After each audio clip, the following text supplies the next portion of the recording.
Police commissioner sir, Surat city દ્વારા cyber crime સેલને સુરત શહેરના નાગરિકો સાથે જ્યારે કોઈ સાયબર ક્રાઇમનો બનાવ બને ત્યારે એફઆઈઆર નોંધી જરૂરી કાર્યવાહી કરવા સૂચના આપવામાં આવેલ. તે અંતર્ગત એક ફરિયાદી જેમની સાથે એક જેને કહી શકાય ફ્રેન્ચાઇઝીના નામે ફ્રોડ થયેલું હતું, તેઓએ 1930 પર કોલ કરીને સાયબર ક્રાઇમ સેલમાં પોતાની ફરિયાદ આપેલ હતી.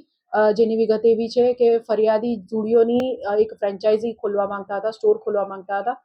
જે માટે તેમણે ગૂગલ પર સર્ચ કરતા તેઓને એક ફેક વેબસાઇટ મળેલ હતી, જે અંગે તેઓને જાણકારી ન હતી.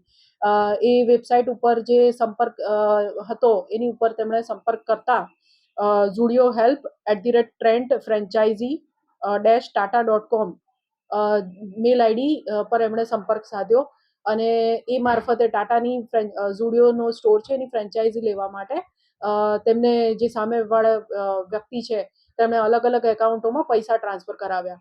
તો લગભગ 31,99,000 રૂપિયા જેટલા મોટી રકમ ફરિયાદી દ્વારા ટ્રાન્સફર કરવામાં આવી. ત્યારબાદ તેમને જણાવ્યું કે તેમની સાથે ફ્રોડ થયું છે, જેથી તેમણે સાયબર સેલમાં કમ્પ્લેન આપી હતી. આ બાબતે સાયબર ક્રાઇમ સેલ દ્વારા ટેકનિકલ તપાસ હાથ ધરવામાં આવી હતી અને ત્યારબાદ એફઆઈઆર રજીસ્ટર કરીને મધ્યપ્રદેશ ખાતેથી 2 આરોપીઓની ધરપકડ કરવામાં આવી છે. આમાં રવિ મનોહર પાટીદાર, ઉંમર 29 વર્ષ ની ધરપકડ કરવામાં આવી છે, જે ઉજ્જૈનનો રહેવાસી છે અને વેબ ડેવલપરનો ધંધો એનો બિઝનેસ છે.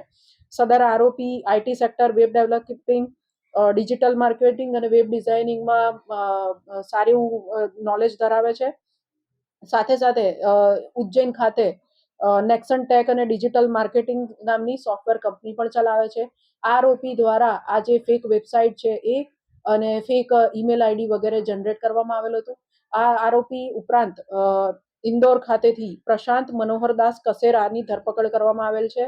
આ વેબસાઇટ બનાવવા માટેનો ઓર્ડર જે છે રવિ મનોહર પાટીદારને પ્રશાંત કસેરા દ્વારા આપવામાં આવેલો હતો અને આ બંને આરોપીઓએ અન્ય ઈસમો સાથે મળીને આ જે ગુનો છે તેને અંજામ આપેલ હતો.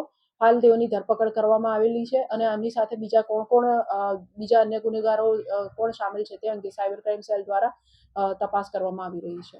એ અંગે હજુ વધુ તપાસ ચાલુ છે. આજે ભોગ બનનાર આપણા ફરિયાદી છે એમની સાથે આ ચાલુ વર્ષમાં ફ્રોડ થયું હતું, એટલે છેલ્લા 2-3 મહિનામાં કહી શકાય.